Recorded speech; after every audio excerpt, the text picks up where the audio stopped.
This is the third lesson in our money and mindset, and this is what you guys have been asking about, is about affiliate marketing. Not affiliate marketing, passive income.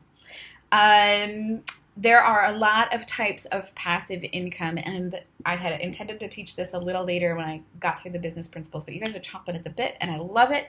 It's actually great to bring it in now because you can start earning money with your mind today.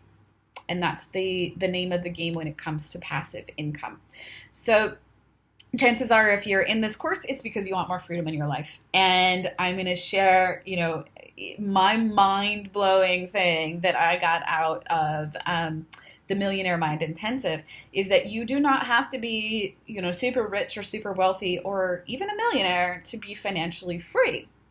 You can be financially free if you're earning enough passive income to pay for your desired lifestyle. What that does is it enables you to choose to work because you choose to and not because you have to, right? So if I could earn $2,500 a month, let's say, and that paid my rent and my travel expenses and my food and housing and my bills, I would be financially free. Right? Now, I want a lot more than that. I am greedy. And there's nothing wrong with that. I don't apologize for that. But the point is, if I could do that, I then get to everything else I earn is bonus, right? So I'm working because I choose to and not because I have to. So I have made it my part-time business to start creating passive income streams. And I encourage you to do that as well. And I encourage you to start quickly, because why not?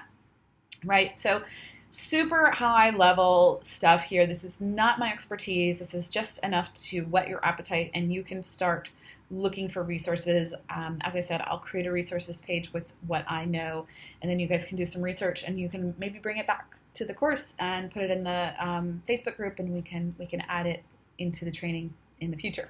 But high level overview, the types of passive income.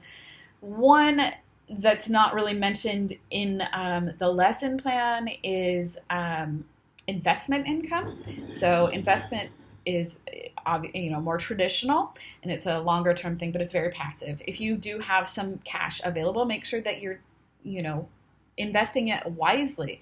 Like I know there's a book called Millionaire Next Door, and I haven't actually read that one, but I've heard about it. And it talks about the fact that if you have $10 in your checking account and it's not earning income, you're missing out, right? You should keep everything in your savings account until the very last moment and then transfer it to checking. And I know people that abide by that who are millionaires or have become, and it's a penny at a time, but it's little stuff like that really adds up. So investment, I didn't talk about, and I didn't really talk about things like day trading or Bitcoin, Forex trading. Those are all ways to earn fairly passive income. It's not my thing, and I've not been interested enough to learn it. But if you are, please do. It can be very lucrative, and it's not a bad idea to do. So the types of income that I talked about in the course are informational and digital products, affiliate and sponsorship and advertising. I touch on multi-level marketing. We touched upon a little bit, and then physical products or drop shipping. So I do a tiny bit of affiliate marketing. It's not a specialty for me. I plan to do a little bit more because but I am a very specific type of affiliate marketer. I don't do it full time. I don't sell things that I wouldn't promote anyway, right? The reason that affiliate marketing tends to get bad connotations and bad press is that it attracts a type of person that would sell a life raft to a drowning person, right? That is not the case for all affiliate marketing, and it doesn't mean that affiliate marketing is bad at all. It's just that there are a certain subset of people that are assholes and they give it a bad name, right? Like anything else. But affiliate marketing is basically, it's a referral fee. I have affiliates that help me promote six-figure freelancers, for instance, and they share the affiliate link. And if somebody purchases an enrollment into the course, and within 6 months of the time that they refer them, they get half of that fee. So it's basically like they're a sales force for me, but I don't have to keep them on staff, if that makes sense. And so you can start doing that today. So if there are products that you find yourself recommending all of the time, think about joining an affiliate program for them. Another thing you can do is if you're a blogger or you are an avid reader, for instance, you can join the Amazon Associates program. I do that. I have some links in the lesson plan as an example. And you can share your favorite books with affiliate links. And, you know, I have a blog post that I've had for a couple of years now, and periodically I earn 50 cents from it. Like, again, not huge amounts of money, but it's like, that's 50 cents for promoting a book that I literally tell everyone I've ever met to read. It's not a bad deal, right? So great ways to get started. And you can grow that, and you can make really good income in that if you promote high-end products and you have a niche market. So there are a lot of people that I've met because I do the Tony Robbins events, right? I'm an affiliate for him, but I have not made a sale. I don't focus on it. But there are people who make their entire living on it. Like they will create sales page and material and promotions, and they run ads and everything to get people to click their link to go through to the Robbins website to register for events. And you can make a lot of money that way. Like if you're selling a $10,000 event or $10,000 ticket and you earn 40% of it, you're earning a lot of money, right? That's $4,000 for one person that buys. So if you know what you're doing, you're really good at marketing, it can be a really lucrative income. When you're just getting started, it's going to take a while. You're going to probably be more like me and earn bits and pieces here and there, right? Anyway, so that's kind of affiliate marketing. Sponsorships is more for blogs or influencers. That's the new term, right? If you see those people that are on Instagram and you're like, how does this person make a living? But they have 100,000 fans. It's usually because they're getting sponsorships. They've got people that are paying them to talk about their products. It's kind of like advertising, but not. You're smart enough to know this, right? And then MLM, more traditional ways of MLM that are actually good if you wanted to think about them is stuff like Avon or doTERRA oils. Those are MLM companies.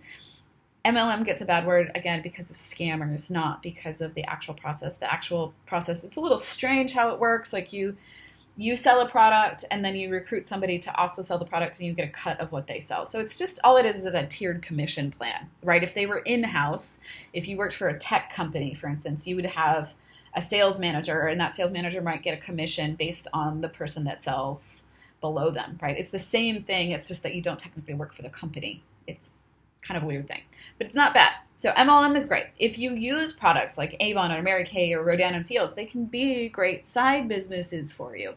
Those are typically slightly less passive unless you're growing the team. But once you grow the team, it becomes much more passive, right? And then the last piece that I kind of talk about is physical products and drop shipping. And this is something that I had stayed away from for a long time. I kind of looked into it and then I dropped it. And now I'm kind of coming back to.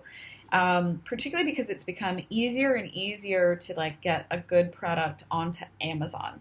And so one path forward for you, if you have a little bit of money to invest at some point, is to find a really good, high quality product that solves a need. It needs to be somewhat unique and stand out in the marketplace.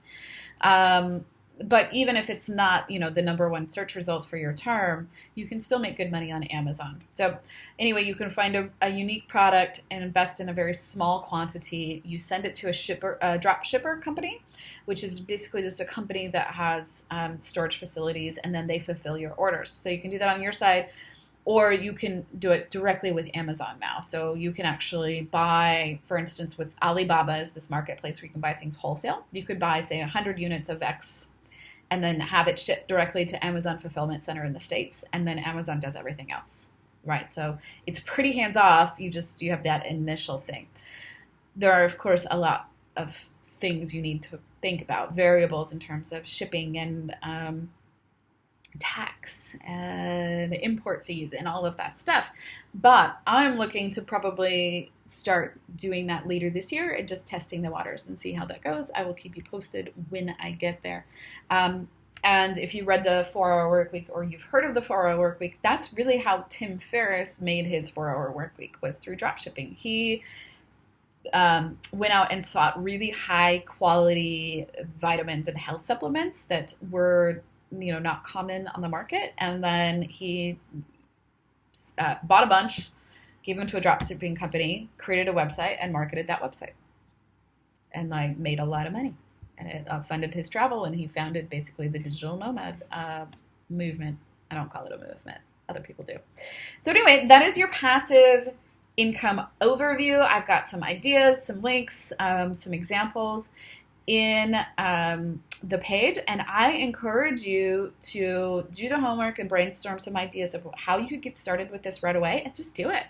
But I'm kicking myself in the butt for not putting together a course 5 years ago when I had an idea, for not doing more with my affiliate marketing. Like, I would not be in the financial situation that I am now if I had been actively managing those income streams, which I've had available to me, that I've known about for years, and I just didn't spend the time because I got too focused up on doing the service-based work. Don't make the same mistakes that I made. Learn from me and with me. So that's your intro. I cannot wait to hear what you think about this, and I'll see you in the next lesson.